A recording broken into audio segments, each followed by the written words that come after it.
The hospital discharge papers trembled in my hands as I stood in the bank lobby, staring at the screen that displayed a balance of $37.19. Just 3 weeks ago, that account held $42,000. My life savings. My security. My future. The teller's apologetic smile did nothing to soften the blow as she explained that my son, Trevor, had withdrawn everything using the power of attorney I'd granted him when I went in for what was supposed to be routine gallbladder surgery. Before we jump back in, tell us where you're tuning in from. And if this story touches you, make sure you're subscribed because tomorrow, I've saved something extra special for you. The fluorescent lights above seemed to pulse in rhythm with my racing heart. I gripped the counter's edge, my 63-year-old knees threatening to buckle beneath me. Power of attorney. Those 3 words echoed in my skull like a death knell. I had signed those documents in Trevor's cramped apartment just 4 weeks earlier, his girlfriend Sienna hovering nearby with an expression I'd mistaken for concern. Trevor had insisted it was just a precaution, standard procedure for anyone going under anesthesia. What if something happens during surgery, Mom? Someone needs to be able to handle your affairs. His voice had been so earnest, so filled with what I'd interpreted as filial devotion. I had believed him completely. Why wouldn't I?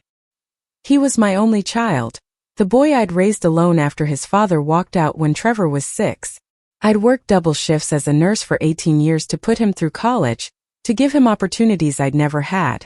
When he graduated with a business degree and landed a position at a marketing firm downtown, I'd felt such pride. Such vindication that all those sacrificed weekends and missed holidays had been worth it. The teller, a young woman named Bethany according to her name tag, cleared her throat gently. Mrs. Hartley, would you like to sit down?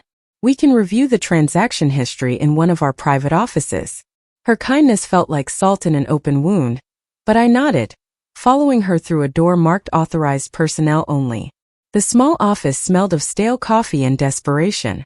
How many other people had sat in this chair, I wondered, discovering that someone they loved had betrayed them. Bethany pulled up my account on her computer, and we began the painful process of reviewing each withdrawal. Trevor had been methodical, almost surgical in his approach. Small withdrawals at first, 1,000 here, 1,500 there, spaced out over 2 weeks while I was still in the hospital recovering from complications. Then 3 days ago, the final devastating withdrawal of $35,000. The largest single transaction, taken the day before I was scheduled to be discharged. My throat constricted. Can you tell me what reason he gave for these withdrawals? Bethany's fingers flew across her keyboard, pulling up notes attached to each transaction. She hesitated, her young face troubled. According to the notations, he told our branch manager that you were in critical condition and he needed to make arrangements. The final large withdrawal was specifically noted as being for funeral expenses and estate settlement costs. Funeral expenses. Estate settlement. The words hung in the air like poison gas. My son had told the bank I was dying, perhaps even dead. While I lay in a hospital bed fighting off an infection that had nearly killed me, Trevor had been here, wearing his best suit probably, using the concerned son routine, systematically draining every penny I'd saved over 40 years of work. I remembered him visiting me in the hospital just once 3 days after my surgery. He'd seemed distracted, checking his phone constantly, barely making eye contact. I'd attributed it to worry about his demanding job. Now I understood. He'd already started moving my money. That visit had been reconnaissance, making sure I was still incapacitated enough that he could complete his theft without interference. Is there anything we can do? I asked, hating how small my voice sounded. Can we reverse these transactions? Report them as fraud? Bethany's expression told me the answer before she spoke. The power of attorney document you signed was legally valid. Technically, he had authorization to access your accounts. However, she continued quickly, seeing my face crumple. If he misrepresented your condition or acted in bad faith, that could constitute financial exploitation of an elder. You could file a police report and pursue criminal charges. Criminal charges. Against my son. Against the baby I'd nursed through colic and chickenpox. The teenager I defended when teachers called him unmotivated. The young man I'd helped financially more times than I could count. Even now, even with the evidence glowing on Bethany's computer screen, part of me resisted believing Trevor capable of such calculated cruelty. I left the bank with printed copies of all the transactions, a pamphlet about elder financial abuse, and the kind of hollow feeling that comes when you realize you've been fundamentally wrong about someone you love. The April sunshine felt obscene against my skin. How dare the world be beautiful when mine had just collapsed?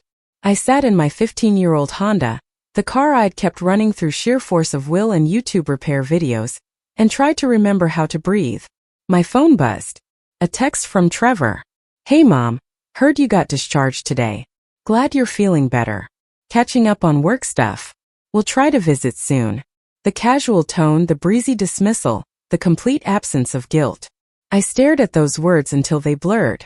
No mention of my money. No acknowledgement of what he'd done. Just a generic message he could have sent to any distant acquaintance. I drove home on autopilot, barely registering the familiar streets of Riverside, the small Ohio town I'd lived in my entire life. My house, a modest 2-bedroom ranch I'd finally paid off 5 years ago, looked shabbier than usual. The gutters needed cleaning. Paint peeled from the window trim. All the maintenance projects I'd been saving to tackle now seemed impossible. How could I afford repairs when I could barely afford groceries? Inside, the house felt foreign. Mail had piled up despite my asking Trevor to collect it. Bills mostly. A cheerful postcard from my friend Diane, who was visiting her daughter in Colorado. A flyer for a senior center event I'd been planning to attend. All artifacts from my old life, the one where I had financial security and a son I could trust. I sat at my kitchen table, the same scratched oak surface where Trevor had done his homework, where we'd eaten countless dinners together, just the two of us against the world. That had been our phrase. "Remember, Trev, it's you and me against the world." I'd said it so many times over the years, a reminder that we were a team, that we'd survived his father's abandonment and would survive anything else life threw at us. Apparently, the world had been the least of my concerns. I should have been watching for threats from within. My hands shook as I spread the bank statements across the table, forcing myself to confront the numbers. $37.19. I had $37.19 to my name. My next pension payment from the hospital wouldn't come for 2 weeks. I mentally cataloged what was in my refrigerator. Half a carton of eggs. Some wilted lettuce. A container of yogurt that was probably expired. I'd need to go grocery shopping, but with what money? The hospital bills would start arriving soon. Even with Medicare, my share of the costs from the surgical complications would be substantial. Thousands easily. Money I'd had 3 weeks ago. Money Trevor had stolen. I pressed my palms against my eyes, refusing to cry. Crying was a luxury I couldn't afford. I needed to think, to plan, to figure out how to survive this betrayal. My phone rang. Trevor. For a moment I considered not answering, but curiosity and some lingering maternal instinct made me pick up. "Hey Mom," his voice was cheerful, artificially bright. "Just wanted to make sure you got home okay. How are you feeling?" The normalcy of his tone ignited something in me. "Where's my money, Trevor?" The silence on the other end stretched so long I thought he'd hung up. When he finally spoke, his voice had changed, grown defensive. "What are you talking about?" "My bank account. The $42,000 you withdrew. Where is it?" I kept my voice steady through sheer force of will. Another pause. Then he laughed, actually laughed. "Oh, that. Mom, don't worry about it. I had to move some things around for tax purposes. It's all handled." Tax purposes. He was going to lie to me even now, even when we both knew I'd discovered the truth. "Bring it back, Trevor. Today. All of it." This wasn't a request. It was a demand, delivered in the same voice I'd used when he was 12 and I'd caught him stealing $20 from my purse. His tone shifted, grew cold in a way that made him sound like a stranger. "I can't do that, Mom. The money's already invested. But honestly, this is for the best. You weren't managing it well anyway. This way it's working for you. Building value. You should be thanking me." The audacity of it took my breath away. Thanking him. For stealing my life savings. For lying to the bank about my death. For leaving me with less than $40 while he played investment broker with money he'd taken through fraud. "You told the bank I was dying," I said quietly. "You withdrew money for my funeral, while I was still in a hospital bed fighting for my life." "Don't be dramatic," he snapped. "I did what needed to be done. Someone had to take control. You're not getting any younger, And let's be honest, you've never been good with money. This is better for everyone. Everyone meaning him, I realized. Everyone meaning Trevor and his expensive lifestyle, his designer clothes, his frequent weekend trips with Sienna to places I couldn't afford to visit in my dreams. I thought about all the times I'd helped him financially after college. The $5,000 for a car down payment when his old one died. The $3,000 when he'd had credit card debt he couldn't manage. The countless smaller amounts for this emergency and that unexpected expense. I'd given freely, lovingly, never expecting repayment because that's what mothers did for their children. Apparently, I'd been training him to see me as an ATM rather than a person. Bring my money back, Trevor, or I'm going to the police. The threat felt huge in my mouth, impossible and necessary all at once. He was my son. How could I be threatening him with criminal charges? How could I not? Preparing and narrating this story took us a lot of time, so if you are enjoying it, subscribe to our channel, it means a lot to us. Now back to the story. Go ahead, he said, his voice dripping with contempt. Good luck with that. I had power of attorney. Everything I did was legal. Maybe if you'd been more responsible with your finances, I wouldn't have had to step in. This is on you, Mom. Not me. The line went dead. I sat there holding my silent phone, staring at the evidence of my son's betrayal spread across my kitchen table. This is on you.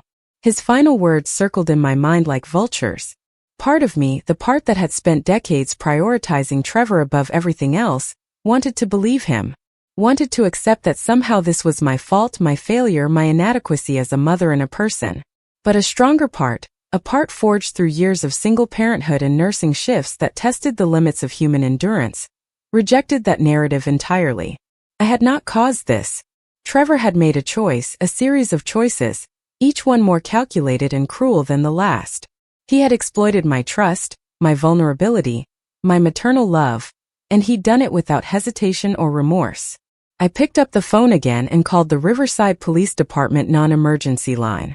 Within 2 hours, Officer Michelle Santos sat in my kitchen, taking my statement and photographing my bank records.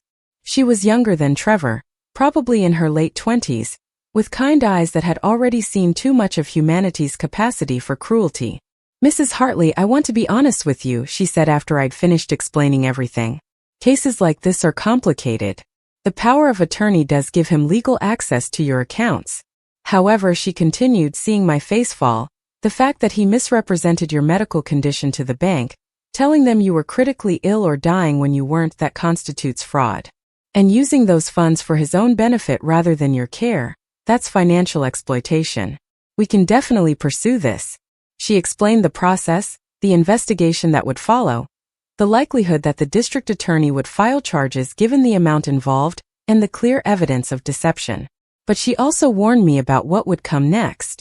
The reality of pressing charges against my own son.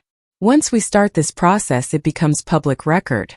Your son will be arrested if charges are filed. This will permanently damage your relationship with him. Are you prepared for that? Was I prepared? I looked around my kitchen at the home I'd worked so hard to create and maintain. I thought about the $37 in my bank account and the bills that would soon arrive. I thought about Trevor's cold voice on the phone, his complete lack of remorse, his suggestion that I should thank him for robbing me blind. He's already damaged our relationship beyond repair, I told Officer Santos. I'm just making it official. She nodded, understanding in her expression. I see this more often than you'd think. Family members, usually adult children, exploiting elderly parents. The parents hesitate to report it because of love, because of hope that maybe there's been a misunderstanding, because they can't accept that their child would do this to them. But Mrs. Hartley, what your son did to you wasn't love. It was abuse. Financial abuse is still abuse. Her words settled over me like a shroud and a revelation simultaneously. Abuse. Such a harsh word, but accurate. Trevor had abused my trust, my vulnerability, my love. He'd seen my surgery, my medical crisis, not as a time to support his mother but as an opportunity to enrich himself. That wasn't the act of a son. That was the act of a predator. After Officer Santos left with her report and copies of all my documentation, I sat alone in the gathering darkness of my kitchen, too exhausted to even turn on lights. My phone buzzed repeatedly. Text messages from Trevor, each one escalating in tone. You actually called the police on me? Are you insane? This is ridiculous. You're going to regret this. I'm your son. How dare you? Do you have any idea what you've done? I blocked his number. Then I blocked Sienna's number when she started texting me, calling me ungrateful and crazy, insisting Trevor had only been trying to help me. The silence that followed felt like falling into a deep well. No more calls. No more texts. Just me and my empty kitchen and the wreckage of my life. That night I lay in bed unable to sleep, my mind replaying every moment of Trevor's childhood and adulthood, searching for signs I'd missed. Had he always been capable of this? Or had I, through my unconditional support and endless forgiveness, created a monster? I remembered the times he'd lied about small things as a teenager, how I'd excused it as normal adolescent behavior. The time he'd taken my credit card without asking when he was 22, charging $300 before I noticed. I'd confronted him and he'd cried, said he'd been desperate, promised it would never happen again. I'd forgiven him, paid off the charges, told myself it was a one-time mistake. What if it hadn't been a mistake? What if it had been a test, and I'd failed by showing him there were no real consequences for taking what wasn't his? The thought made me sick, but I couldn't shake it. Had I enabled this? Had my love blinded me to who Trevor really was until it was too late? The next few days passed in a fog of police interviews, meetings with a lawyer Diane had recommended, and the slow realization that my life as I'd known it was over. The lawyer, Patricia Chan, was a sharp woman in her 50s who specialized in elder law. She reviewed my case with the kind of focused intensity that made me feel both hopeful and terrified. You have a strong case for criminal charges, she told me. The bank records clearly show systematic withdrawal of funds using fraudulent pretenses. But you should also pursue civil action to recover your money. Civil action meant suing Trevor. Another layer of betrayal made official, recorded, permanent. How much will that cost? I asked, already knowing I couldn't afford her answer. Patricia's expression softened. Let's worry about that later. Right now, we need to focus on documenting everything and supporting the criminal investigation. Some of my fees can be contingent on recovery. We'll figure it out. Her kindness nearly undid me. I'd spent so many years being strong, being the caretaker, being the one who solved problems and supported others. Accepting help, admitting I couldn't handle this alone, felt like failure. But pride was a luxury I could no longer afford. The story broke in the local newspaper 3 days later. Local man charged with elder financial exploitation. The article was brief, factual, devastating. It mentioned Trevor by name, described the charges, quoted the district attorney about the seriousness of crimes against vulnerable adults. My phone, which I'd temporarily unblocked to check messages, exploded with calls and texts.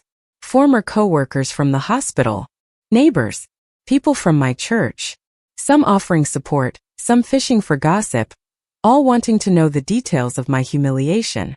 I turned off my phone and sat in my living room, staring at the photographs on my mantle. Trevor at his high school graduation, grinning widely in his cap and gown. Trevor at his college graduation, diploma in hand, me standing beside him beaming with pride. Trevor and me at his housewarming party for his first apartment, both of us laughing at some joke I could no longer remember. These frozen moments of apparent happiness now felt like evidence of my own foolishness. A knock at my door startled me from my dark thoughts. Through the window, I saw Diane's familiar silver hair. I let her in, and she immediately wrapped me in a hug that finally broke through my defenses. I sobbed against her shoulder, great heaving cries that came from somewhere deep and broken inside me. She held me through it all, making soothing sounds, not offering empty platitudes or telling me it would be okay.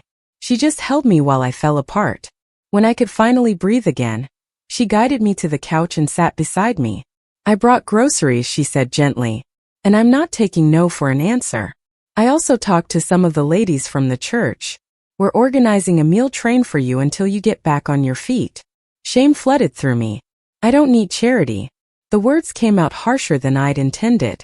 Diane didn't flinch. It's not charity, Eleanor. It's community. It's what people do when someone they care about is hurting. You've done it for plenty of others over the years. Time to let others do it for you. She was right, though accepting help still felt like admitting defeat. But defeat was relative. I'd already lost my savings, my son, my sense of security. What was my pride compared to that? "Okay," I whispered. "Thank you." Over the following weeks, a strange new routine emerged. Officer Santos checked in regularly with updates on the investigation. Patricia filed the civil suit to recover my funds, though she warned it could take months or even years.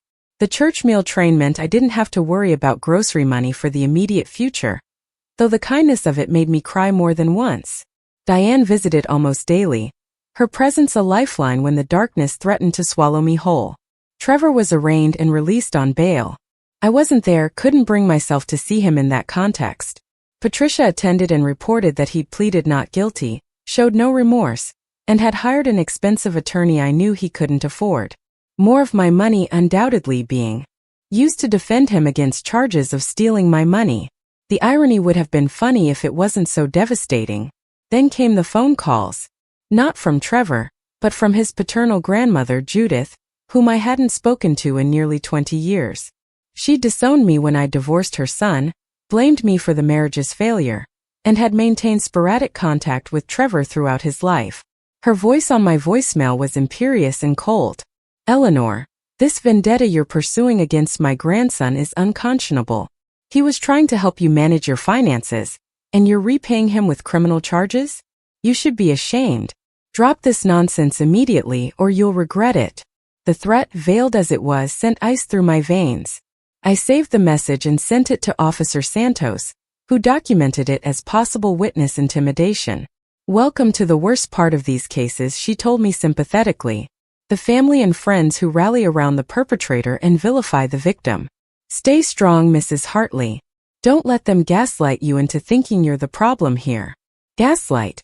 Another word I was learning the hard way. Trevor's aunt, his father's sister, reached out next. A Facebook message dripping with passive aggression. "I'm so disappointed in you, Eleanor. Whatever happened to family loyalty? Trevor made a mistake, and instead of working it out privately, you've destroyed his reputation and his future. I hope you can live with yourself." A mistake. As if systematically stealing $42,000 through fraud was equivalent to forgetting to return a borrowed book. I blocked her too, and her husband when he sent me an email calling me a bitter old woman who was jealous of her son's success. The attacks kept coming, a steady drip of poison from people who'd never liked me anyway, now given permission by Trevor's victimhood narrative to express their contempt openly. But there were other voices too. My former nursing supervisor, Janet, who sent me a check for $500 with a note that simply said, "You helped me through my divorce. Let me help you now." 3 of my ex-colleagues who organized a fundraiser at the hospital, raising nearly $2,000 to help with my living expenses. The support felt overwhelming and insufficient simultaneously. Grateful as I was, no amount of community kindness could fill the void left by my son's betrayal. 6 weeks after filing the police report, Patricia called with news. The district attorney is offering Trevor a plea deal. If he returns the full amount he took, pays restitution for your legal fees and suffering, and completes 3 years of probation with financial counseling, they'll reduce the charges to a misdemeanor. It would mean no jail time, but he'd have a criminal record and supervised restitution payments. What if he refuses? The question felt heavy in my mouth. Then we go to trial. Could take a year or more. He might be convicted on the felony charges and face actual prison time, but there's always the risk a jury sympathizes with him. Family cases are unpredictable. What do you think I should do? I trusted Patricia's judgment more than my own at this point. She was quiet for a moment. "Honestly, I think you should take the deal if he accepts it. Getting your money back should be the priority. The criminal record will follow him, and might prevent future exploitation of others. It's not perfect justice, but it's real justice. Real justice. As opposed to what I wanted, which was for Trevor to feel even a fraction of the pain he'd caused me. But Patricia was right. I needed my savings back more than I needed revenge. Tell the deal I'll accept if Trevor does, I said. He didn't. 2 days later, Patricia called again. Trevor's rejected the plea deal. His attorney is claiming you were mentally incompetent when you signed the power of attorney, that Trevor was acting in your best interests, and that this is all a misunderstanding blown out of proportion by an elderly woman's confusion. Elderly woman's confusion. Mentally incompetent. The gaslighting had gone from private to legal strategy. They were going to argue that I was too senile to know what I'd agreed to, too confused to manage my own affairs, and that Trevor was actually the victim here, a dutiful son being persecuted by his unstable mother. Rage, white-hot and clarifying, burned through me. I'm 63 years old, I told Patricia. I worked as a cardiac nurse for nearly 40 years. I managed complex medication regimens, life or death decisions, and patient care that required precision and mental acuity. 3 months ago, I passed my nursing recertification exam with flying colors. I am not incompetent, confused, or senile. I know that, Patricia said soothingly, and we'll prove it. But you need to prepare yourself. This is going to get ugly. They're going to dig into your medical records, your finances, every aspect of your life looking for evidence to support their narrative. Can you handle that? Could I? I thought about everything I'd already survived. My husband's abandonment, single parenthood, decades of exhausting work, a surgery that had nearly killed me, my son's calculated theft and subsequent betrayal. What was a trial compared to all of that? Yes, I said firmly. I can handle it. The months that followed tested that conviction repeatedly. Trevor's attorney subpoenaed my complete medical records, including notes from my recent hospital stay. They requested financial records going back 20 years. They interviewed people I'd worked with, looking for anyone who might say I'd seemed forgetful or confused. They painted a picture of a woman in decline, someone who needed protection from her own poor judgment. The irony was sickeningly perfect. They were arguing Trevor had stolen my money to protect me from myself, that the power of attorney was meant to be ongoing control over my finances, not a temporary measure during surgery. They produced documents I'd signed years ago, forms from when I'd set up beneficiaries on my accounts, pointing to dates I'd written incorrectly or boxes I'd initially checked wrong then corrected as evidence of mental deterioration. Patricia fought back hard.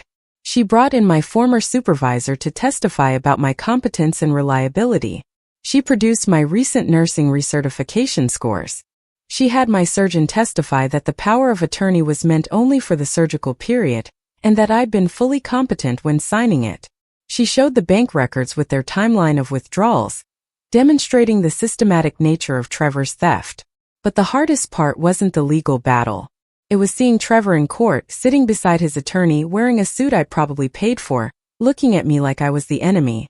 His expression held no love, no regret, no recognition of the years I'd devoted to him. Just cold calculation and barely concealed contempt. This stranger wearing my son's face testified that I'd become increasingly paranoid and irrational, that I'd asked him to handle my finances because I was overwhelmed, that he'd been nothing but a devoted son trying to protect his declining mother. It was masterful lying, delivered with apparent sincerity and supported by Sienna, who testified that she'd witnessed my confusion and forgetfulness on multiple occasions. They'd crafted a complete alternate reality, and watching them presented in court felt like being slowly erased. If I hadn't had the bank records, the testimony from Officer Santos about what Trevor told the bank, and Patricia's fierce advocacy, I might have started doubting my own memories. The trial lasted 3 weeks. 3 weeks of sitting in a courtroom while strangers picked apart my life, and my son lied about me under oath. 3 weeks of maintaining composure while every private detail of my existence was examined for evidence of incompetence. 3 weeks of wondering how I'd raised someone capable of such sustained deception. The jury deliberated for 2 days. When they returned, I held Diane's hand so tightly I probably bruised her. The foreman stood, and I searched his face for any hint of what was coming. On the count of financial exploitation of an elder, we find the defendant guilty. On the count of fraud, we find the defendant guilty. Guilty. Both counts. I didn't cry, didn't celebrate, just sat there absorbing the reality that 12 strangers had looked at all the evidence and believed me over my son. Trevor's face went white, then red. He turned to look at me, and for just a moment, I thought I saw something like fear or regret in his eyes. But then his expression hardened back into that cold stranger's mask, and he looked away. Sentencing came a month later. The judge, a woman in her 60s who reminded me of Janet, looked at Trevor with disappointment rather than anger. "Mr. Hartley," she said, "you exploited your mother's trust in the most calculated way possible. You saw her vulnerability as an opportunity for personal gain. The law is clear about the seriousness of these crimes, particularly against elderly victims. I'm sentencing you to 4 years in prison, suspended to 18 months if you make full restitution to your mother within 6 months, followed by 5 years of supervised probation. 18 months in prison if he didn't return my money within 6 months. 4 years if he did but violated probation. Trevor's face was stone, but I saw his hands shaking. His attorney immediately filed notice of appeal, but Patricia had warned me that was standard. The conviction would stand unless they could prove legal error, and she was confident in the trial's integrity. Outside the courthouse, reporters clustered around me. How do you feel about your son going to prison? Was this the outcome you wanted? Do you have any message for other elderly people who might be at risk? I stood there frozen, unprepared for the spotlight, until Patricia stepped in. Mrs. Hartley is relieved that justice has been served. This case highlights the importance of safeguarding vulnerable adults and the serious consequences for those who exploit them. That's all we have to say today. She ushered me to her car, and I sat in the passenger seat shaking. Is it over? I asked, though I already knew the answer. The legal part mostly, she replied. Unless his appeal succeeds, which I doubt. But the restitution is going to be complicated. He'll need to liquidate whatever he bought with your money, and that takes time. You might see some of it in 6 months, but full repayment could take years depending on what he does with the funds. Years. More waiting, more uncertainty. More of my life defined by Trevor's crimes against me. But at least now there was a path forward, however long and difficult. At least now I had legal validation that I wasn't crazy, wasn't incompetent, wasn't the villain in this story. Diane had me over for dinner that night, refusing to let me sit alone with my thoughts. Her husband, Tom, who'd always been kind but distant, hugged me tightly when I arrived. You're incredibly brave, Eleanor. I don't know if I could have done what you did. His words surprised me. I didn't feel brave. I felt exhausted, hollowed out, ancient in ways that had nothing to do with my 63 years. Over Diane's pot roast, I finally asked the question that had been haunting me since the day I discovered my empty bank account. Did I do something wrong? Did I raise him to be like this? Diane set down her fork and looked at me with the directness that had characterized our 40-year friendship. No, she said firmly. You raised him with love and sacrifice and every advantage you could give him. Whatever darkness is in Trevor, that's on him, not you.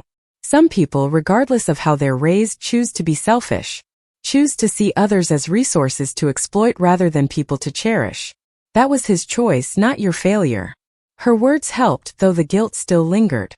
Mothers are conditioned to blame themselves for their children's failures, to search endlessly for where we went wrong, what we missed, how we could have prevented their falls from grace. But Patricia had said something similar during one of our meetings.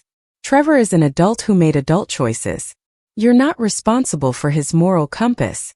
You're only responsible for how you respond to his betrayal, and you've responded with integrity and courage.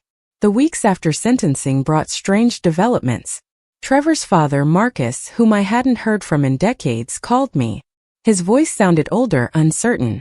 Eleanor, I heard about what happened with Trevor. I want you to know I had no idea. If I'd known he was capable of something like that, I'd have tried to stop him. Would you have? I asked, genuinely curious. You walked away from him when he was 6. You paid sporadic child support and showed up for occasional birthdays. What makes you think he'd have listened to you? The silence on the other end was heavy with unspoken regrets. You're right, Marcus finally said. I failed both of you. Trevor by not being there, you by leaving you to handle everything alone.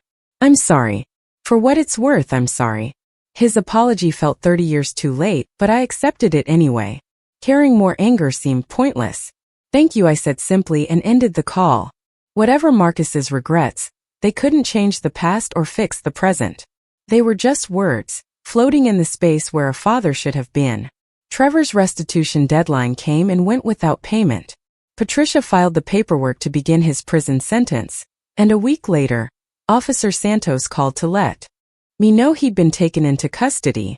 18 months, she reminded me. He'll serve most of it, probably get released early for good behavior. But this is on his record permanently. He won't be able to exploit anyone else the way he exploited you. I should have felt satisfaction, vindication, something approaching victory. Instead, I just felt tired. My son was in prison. I'd put him there by insisting on justice. That he'd earned that consequence through his own actions didn't make it hurt less. Love doesn't turn off like a switch just because someone you love hurts you. I grieved for the Trevor I'd thought he was, the son who'd never really existed outside my hopeful imagination. The money started trickling back slowly. Patricia's firm helped liquidate Trevor's assets, things he'd bought with my savings. A motorcycle, high-end electronics, furniture from expensive stores, clothes and watches and gadgets that had seemed more important to him than his mother's security. Each item sold brought back a fraction of what he'd taken, and each sale felt like peeling back layers of who Trevor had become when I wasn't looking. 6 months after his incarceration, I'd recovered about $18,000. Less than half of what he'd stolen, but enough to rebuild some stability. I paid off the medical bills that had been haunting me. I repaired my car. I replenished my emergency fund slightly. Patricia was optimistic that I'd eventually recover most of the stolen amount, though it would take time. Time, I was learning, had different meanings now. Time had been stolen from me just as surely as my money. Time I'd spent worrying and grieving and fighting in court instead of enjoying my post-nursing career retirement. Time I could never reclaim. Years of my life that should have been peaceful, now marked forever by betrayal and legal battles. But time also brought unexpected gifts. The community that had rallied around me during the trial stayed present. Janet organized a monthly lunch group with my former nursing colleagues, women I'd worked beside for decades, but rarely socialized with outside the hospital. These lunches became sacred time, filled with laughter and war stories from our nursing days and support that felt genuine rather than obligatory. Diane convinced me to join her book club, a collection of women I'd known peripherally for years. Reading became an escape, the monthly discussions a reminder that life contained more than courtrooms and broken families. One of the book club members, Patricia, a different Patricia, this one a retired librarian, mentioned that the senior center was looking for volunteers to teach basic financial literacy to other seniors. I surprised myself by volunteering.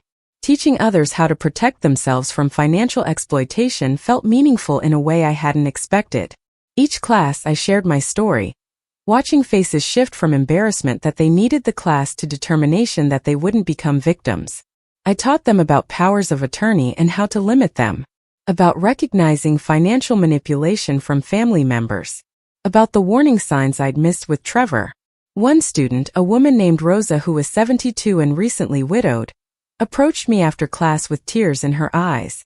"My daughter has been pressuring me to sign over my house to her," she confided. "She says it's to protect it from nursing home costs, but something felt wrong. After your class, I understand what she's trying to do. Thank you for saving me from my own child." Her gratitude hit me hard. If sharing my pain could prevent even one other parent from experiencing this betrayal, maybe it all hadn't been meaningless.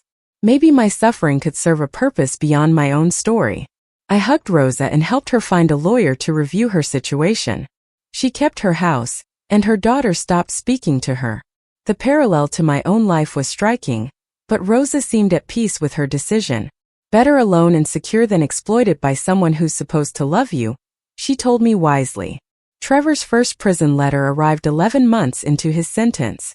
I stared at the envelope for 3 days before opening it. The handwriting was his, the familiar scrawl I'd seen on birthday cards and school papers and grocery lists. Inside, the letter was brief and shocking in its tone. "Mom, I'm writing this because my counselor here says I need to take accountability. I know what I did was wrong. I know I hurt you badly. I don't have any excuses that make it okay. I was selfish and greedy and I convinced myself I deserved that money more than you needed it. I was wrong. I'm not asking for forgiveness because I don't deserve it. I'm just saying I'm sorry. I understand if you never want to see me again. I wouldn't want to see me either if I were you. Trevor." I read it multiple times, searching for signs of manipulation or insincerity, but it felt genuine in its starkness, its lack of excuses or justifications. Whether prison had changed him or whether he'd simply gotten better at lying, I couldn't tell. I put the letter in a drawer and didn't respond. I wasn't ready to engage with whatever version of Trevor was emerging from incarceration. 2 months later, he was released early for good behavior. Patricia called to inform me, warning that he was required to continue making restitution payments as a condition of his parole. He's working at a warehouse, she told me, making minimum wage. It's going to take years for him to pay back what's still owed, but at least he's employed and making the payments. Part of me wondered if I should feel something about his reduced circumstances. The business degree I'd paid for now leading to warehouse work. The marketing career abandoned or maybe never truly achieved. But I couldn't muster sympathy. He'd made his choices. These were the consequences. 3 months after his release, Trevor showed up at my door. I almost didn't answer, my hand frozen on the doorknob, heart racing. Through the window I could see he'd lost weight, looked older than his 34 years. When I finally opened the door, he didn't try to come in, just stood on my porch looking uncomfortable and ashamed. "I don't expect you to invite me in," he started. "I just wanted to give you this in person." He held out an envelope. "It's $1,000. Everything I could save from my first 3 months of work after rent and food. I know it's not much compared to what I owe you, but it's a start. And I wanted to say again that I'm sorry. Truly sorry. Not because my counselor told me to be or because my parole requires it, but because I finally understand what I did to you." I took the envelope, our fingers not touching during the exchange. "Do you understand?" I asked quietly. "Because I'm not sure you can. Unless you've experienced this kind of betrayal yourself." He flinched but nodded. "You're probably right. But I'm trying to understand. And I'm trying to be better. That's all I can offer." We stood there in awkward silence, a lifetime of love and pain and betrayal between us. Finally I spoke. "I'm glad you're working. I'm glad you're trying to make restitution. But Trevor, I don't know if I can ever trust you again. I don't know if we can have any kind of relationship after what you did." "I know," he said softly. "I don't expect us to. But if someday, maybe a long time from now, you decide you want to try, I'll be here. I'm not going anywhere." With that, he turned and walked back to an old car I didn't recognize, probably a cheap replacement for the one he'd lost. I watched him drive away, then closed my door and locked it, symbolic of the boundaries I was maintaining. Inside, I opened the envelope. $100 bills, crisp and new. I added them to my rebuilding savings account, watching the balance slowly climb back toward security. Each of Trevor's monthly payments over the following year did the same. He never missed one. Never contacted me except for a brief note with each check acknowledging the payment and nothing more. Patricia called with an update a year and a half after Trevor's release. "He's paid back a total of $34,000 at this point," she reported. "At his current rate, he'll have full restitution completed in about 18 more months.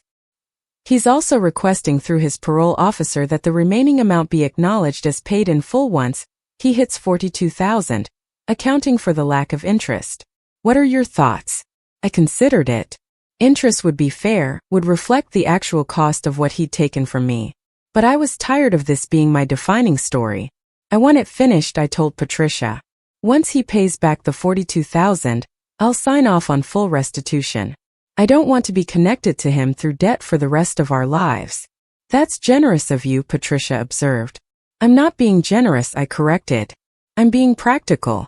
This has already consumed years of my life. I want it done." The final payment came on a Tuesday in March, 3 years and 4 months after Trevor had emptied my bank account. Patricia's office held the check for $42,000 exactly, the cumulative result of Trevor's monthly payments. She had me sign the documents acknowledging full restitution, and just like that, the legal connection between us was severed. No more required payments. No more mandatory updates on his life or work. No more forced intersection of our existences.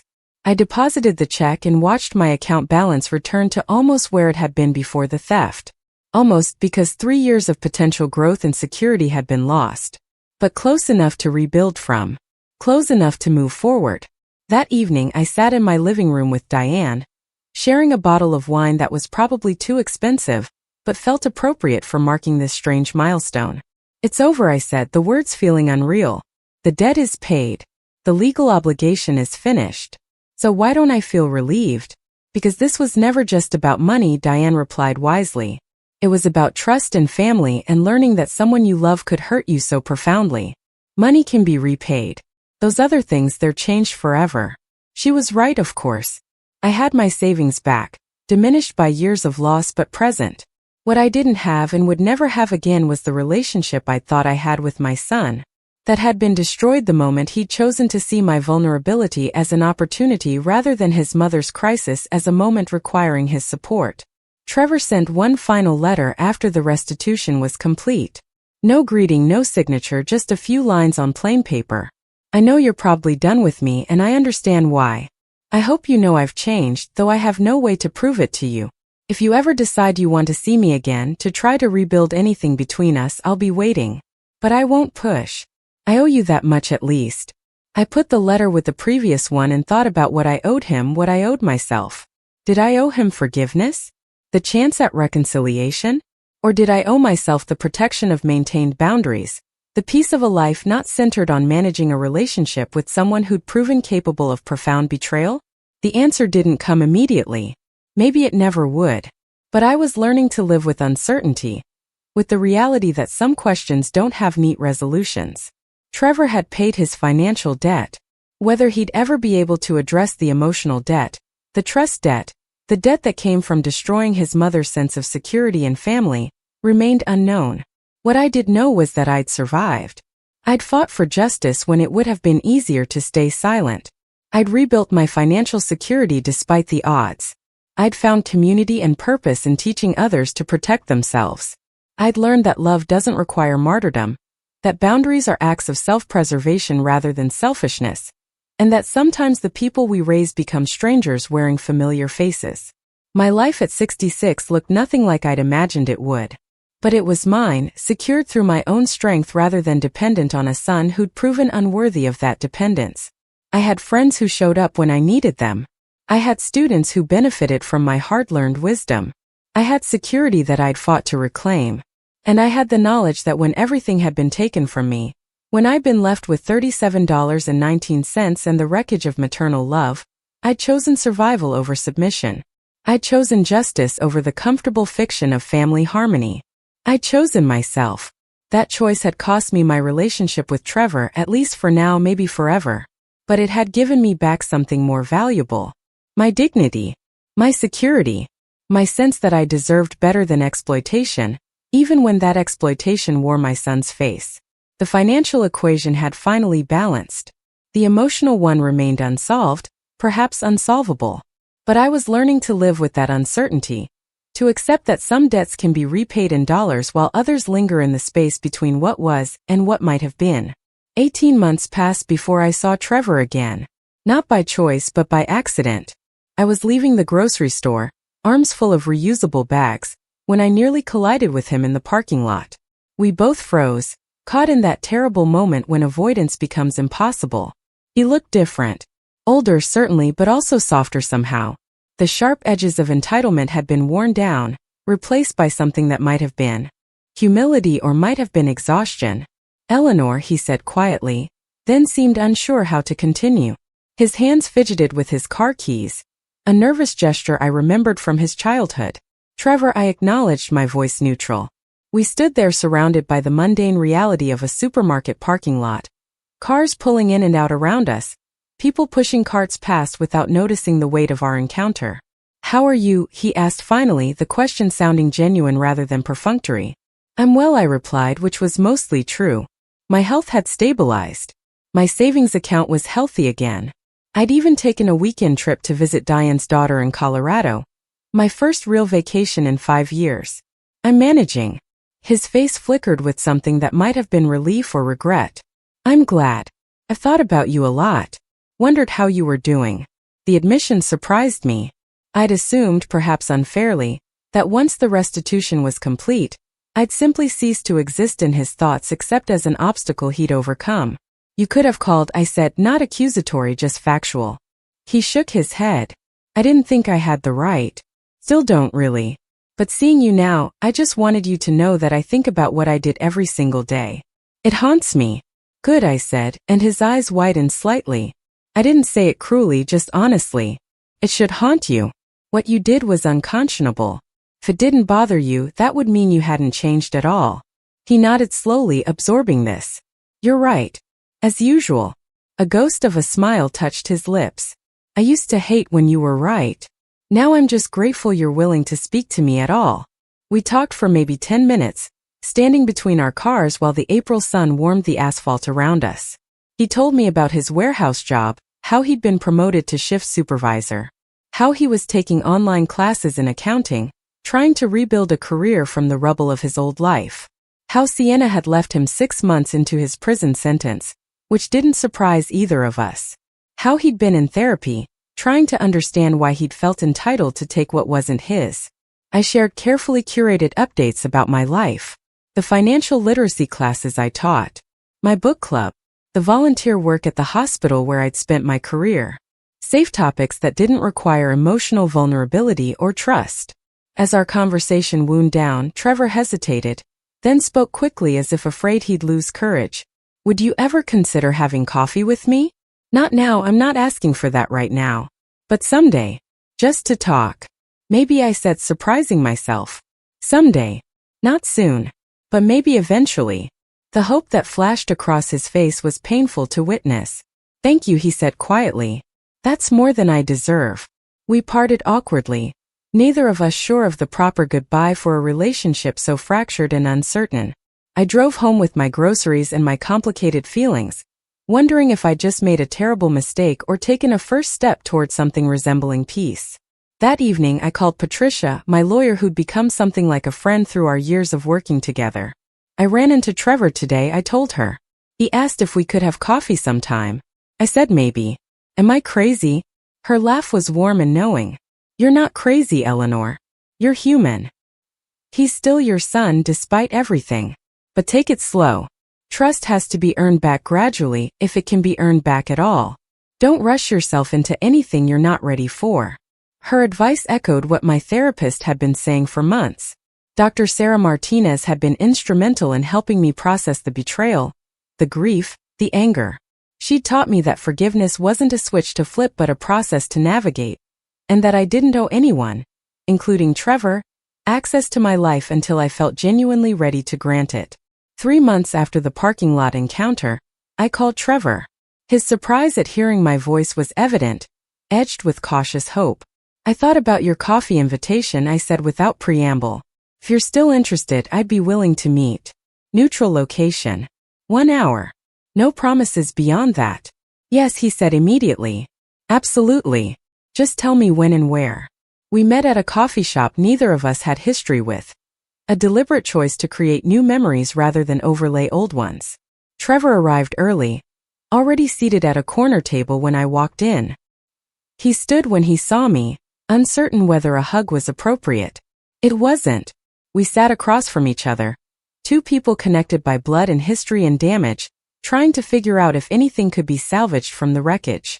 The conversation started stiffly, both of us too careful, too aware of the fragility of this attempt. But gradually we found a rhythm. Trevor talked about his therapy sessions, the work he was doing to understand his own capacity for rationalization and harm. I've always been good at convincing myself that what I wanted was somehow justified, he admitted. That my needs were more important than anyone else's. Even yours. Especially yours, maybe because I knew you'd always forgive me. That assumption nearly ended our coffee date before it began. But he continued quickly, I know now that wasn't love you were showing me when you kept bailing me out. It was enabling. And I know it wasn't love I was showing you when I kept taking. It was exploitation. We were both trapped in this toxic pattern, and I'm the one who took it to an unforgivable extreme. His self-awareness impressed me more than any apology could have. Words were easy. Understanding the underlying dynamics required genuine work. I told him about my financial literacy classes, about Rosa and the other students I'd helped protect from similar exploitation. Your experience taught me something valuable, even if I never wanted to learn it this way, I said. It taught me that love without boundaries isn't love at all. It's just a different kind of abuse. We finished our coffee and Trevor walked me to my car. Thank you for meeting me, he said. I know this doesn't fix anything, but it's more than I hoped for. I nodded, not trusting myself to speak. As I drove away, I caught a glimpse of him in my rearview mirror, standing in the parking lot watching me leave, and for the first time in years, I felt something other than anger or grief when I looked at him. Not forgiveness, not yet, maybe never fully. But something softer than the rage that had sustained me through the worst of it. Over the following year, Trevor and I met for coffee monthly. Always the same place, always the same careful boundaries. We talked about surface things, mostly our jobs and books we'd read and weather. But occasionally, we'd venture into deeper territory. He'd share something from therapy. I'd mention a particularly difficult memory that had surfaced in my own counseling. We were learning each other again, or perhaps learning each other truly for the first time, without the distortion of my enabling or his entitlement warping our interactions. One afternoon, nearly 4 years after he'd emptied my bank account, Trevor asked if I'd be willing to meet Sienna's replacement in his life. Her name was Marie, a fellow warehouse worker he'd been dating for 8 months. She knows everything, he assured me quickly. About what I did, about prison, about why we don't have a normal mother-son relationship. She knows all of it, and she thinks I should try harder to rebuild things with you. The request felt enormous. Meeting someone Trevor was involved with meant acknowledging that his life was moving forward, that he was building something new. It meant accepting that he existed beyond the crime he'd committed against me. I'll think about it, I said, which was the most I could offer. I discussed it with Dr. Martinez, who asked thoughtful questions about what I feared and what I hoped for. You've been maintaining boundaries beautifully, she observed. Meeting Marie doesn't have to change that. But it does represent another step toward accepting Trevor back into your life in some capacity. Are you ready for that? I wasn't sure. But I'd learned that certainty was a luxury I might never have when it came to my son. Sometimes you just had to move forward and hope you were making the right choice. 6 weeks later, I met Marie at a restaurant Trevor had chosen. She was nothing like Sienna. Quieter, more grounded, with an air of someone who'd faced difficulties and emerged stronger rather than bitter. She shook my hand firmly and looked me in the eye when she spoke. Trevor told me what he did to you. I want you to know I don't excuse it. But I also see how hard he's working to become someone different. Someone better. Her directness disarmed me. I appreciate your honesty, I replied. And I hope for both your sakes that he is different.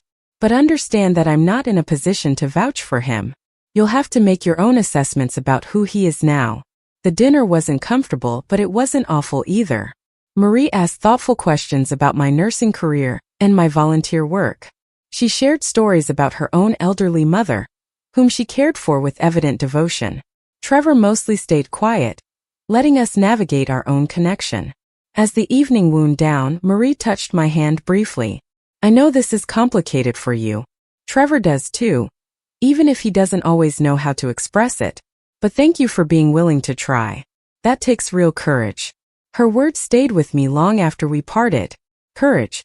I'd never thought of my tentative steps toward Trevor as courageous. They felt more like weakness, like I was betraying myself by even considering letting him back into my life. But maybe there was courage in being willing to risk hurt again. Maybe self-protection wasn't the only valid response to betrayal. Winter arrived, bringing with it the usual challenges of Ohio weather and my own advancing age. I turned 69 that December. A birthday I celebrated with Diane and the book club rather than family. Trevor sent a card, simple and tasteful, with a message that said only "Happy birthday, Mom. Thank you for still being in my life, even in this limited way. It means everything." I kept the card on my refrigerator, surprising myself with the gesture. 5 years earlier, I'd have burned anything from him. Now I was displaying his words in my kitchen, a tiny flag of potential reconciliation. Janet noticed it during one of her visits and raised an eyebrow. "You two making progress?" she asked. Maybe, I admitted. Very slowly. But maybe. Spring brought unexpected news. Trevor and Marie were getting married, a small ceremony at the courthouse with just a few friends. He called to tell me, his voice nervous and hopeful. "I'm not asking you to come. I know that's probably too much. But I wanted you to know. I wanted you to hear it from me." I surprised us both by asking when the ceremony was scheduled. He told me the date 3 weeks away, and I found myself saying I'd think about attending. After we hung up, I sat staring at my phone, wondering who I was becoming. The Eleanor who'd pressed charges against her son would never have considered attending his wedding. But that Eleanor had been forged in crisis and rage. This Eleanor, the one shaped by years of therapy and boundary setting and tentative rebuilding, apparently had more flexibility. The morning of Trevor's wedding, I woke early, still uncertain whether I'd go. I called Dr. Martinez's emergency line, something I'd only done twice before. She answered promptly, listened to my spiraling doubts, then asked one simple question. If you don't go, will you regret it? I thought about it honestly. Yes, I admit it. Think I would. Then go, she said gently. You can always leave if it becomes too much. But give yourself the chance to be present for this milestone, if only to prove to yourself that you've healed enough to do so. I wore a simple dress, nothing fancy, and drove to the courthouse with my hands shaking on the steering wheel. The ceremony was brief, held in a small room with wood paneling and fluorescent lights. Maybe 15 people total, including me. Trevor's face when he saw me walk in was worth every moment of doubt. He didn't make a scene, just smiled with such genuine happiness that I felt something crack open in my chest. Marie's vows were simple and sincere. Trevor's were more emotional, and when he spoke about becoming someone worthy of love and trust, his eyes briefly met mine. I understood what he wasn't saying aloud, that this journey toward becoming better had started in a prison cell, paying for what he'd done to me. That the man standing at this courthouse altar was built on the ruins of the one who'd stolen my life savings. At the small reception afterward in a rented community room, Trevor approached me hesitantly. Thank you for coming, he said quietly. I know what it cost you to be here. I hugged him then, the first real embrace we'd shared in over 5 years. He stiffened in surprise, then wrapped his arms around me carefully, as if afraid I'd break or change my mind. When we separated, both of us had tears in our eyes. This doesn't mean everything is fixed, I told him firmly. We still have a long way to go. But I'm willing to keep trying if you are. I know, he said. And I am. Promise you I am. I stayed at the reception for an hour, talking with Marie's family and some of Trevor's co-workers who knew nothing about our history. To them, I was just the groom's mother. A normal role in a normal celebration. The ordinariness of it felt almost surreal after years of legal battles and careful distance. Driving home that evening, I felt something I hadn't experienced in relation to Trevor for a very long time. Hope. Not the naive hope that had allowed me to enable him for so long, but a cautious, earned hope that maybe, just maybe, we could build something new from the fragments of what he'd destroyed. It wouldn't be the relationship we'd had before. That was gone forever, killed by his choices and my necessary response to them. But perhaps it could be something else. Something honest and bounded and real. The years that followed weren't perfect. There were setbacks and difficult conversations and moments when I questioned whether I was making a terrible mistake by allowing Trevor back into my life. But there were also small victories. Sunday dinners that didn't end in arguments. Holidays celebrated together. Carefully structured but genuinely warm. The birth of Trevor and Marie's daughter, my granddaughter Lily, who knew me as Grandma Eleanor and loved me without knowledge of the complicated history that had almost prevented her from knowing me at all. On Lily's second birthday, I watched Trevor push her on a swing set in their small backyard, and Diane, standing beside me, said quietly, "You did good, Eleanor." She gestured at the scene before us. This is what healing looks like. Not erasure but transformation. I nodded, unable to speak past the emotion in my throat. It had taken nearly 7 years, countless therapy sessions, legal battles, financial struggles, and more pain than I'd thought I could survive.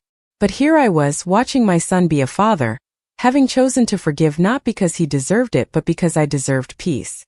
The scars remained. I never gave Trevor access to my finances again. Never signed another power of attorney without multiple safeguards and attorney review. Trust, once shattered so completely, could never be fully restored. But we'd found something else to build on. Respect. Honesty. Recognition of past harm and commitment to future change. It wasn't what I'd once had with my son, but it was real in a way that relationship never had been. As I approached my 75th birthday, I looked back on those terrible years with something approaching gratitude. Not for the betrayal itself, but for what I'd learned through surviving it. That self-preservation wasn't selfishness. That demanding accountability was a form of love. That boundaries protected not just me but also the person I set them with, giving them the chance to grow beyond their worst choices. That some relationships could only be saved by nearly destroying them first. Trevor would never fully repay the debt he owed me, and I'd made peace with that. The money had been returned, but the years of security I'd lost, the trust that had been obliterated, the innocence I'd had about my child's capacity for harm, those could never be restored. But I'd built a new life from the ashes of the old one, and that life was mine in a way it had never been when I devoted it entirely to Trevor's needs and wants and demands. My final financial literacy class before retirement fell on a cool autumn evening. Rosa was there, now helping me teach rather than learning. We stood before a room of seniors, many with worried faces and stories similar to mine, and I shared my experience one more time. Not as a victim but as a survivor. Not as a cautionary tale but as proof that you could lose everything and still rebuild. That family could wound you deeply and you could still choose whether to let them back in on your terms with your boundaries firmly in place. After class, a woman approached me, her hands twisted together nervously. My grandson has been asking me to co-sign a loan for him. After hearing your story, I think I know what I need to do. I touched her arm gently. Whatever you decide, make sure it's a choice you can live with. But remember, protecting yourself isn't betraying them. Sometimes it's the most loving thing you can do for both of you. Walking to my car that night, I thought about the woman I'd been 7 years earlier, standing in a bank lobby staring at an account balance of $37.19. That woman had been broken, betrayed, terrified. This woman, the one I'd become through surviving that nightmare, was stronger, wiser, more aware of her own worth and her right to protect it.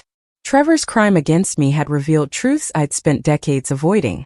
That love without boundaries enabled harm. That sacrifice without limits created entitlement. That forgiving someone who hurt you didn't require forgetting what they did or exposing yourself to being hurt again. My phone buzzed with a text from Trevor. A photo of Lily covered in birthday cake, her smile bright and innocent. Hope you're having a good evening, Mom. Lily asks about you every day. Can we visit this weekend? I smiled, texting back a simple yes. 7 years ago, I couldn't have imagined this moment. The casual communication, the granddaughter I adored, the relationship rebuilt on honest foundation rather than enabling quicksand. It wasn't perfect, but it was real. And after everything, real was enough. Up next, you've got 2 more standout stories right on your screen. If this one hit the mark, you won't want to pass these up. Just click and check them out.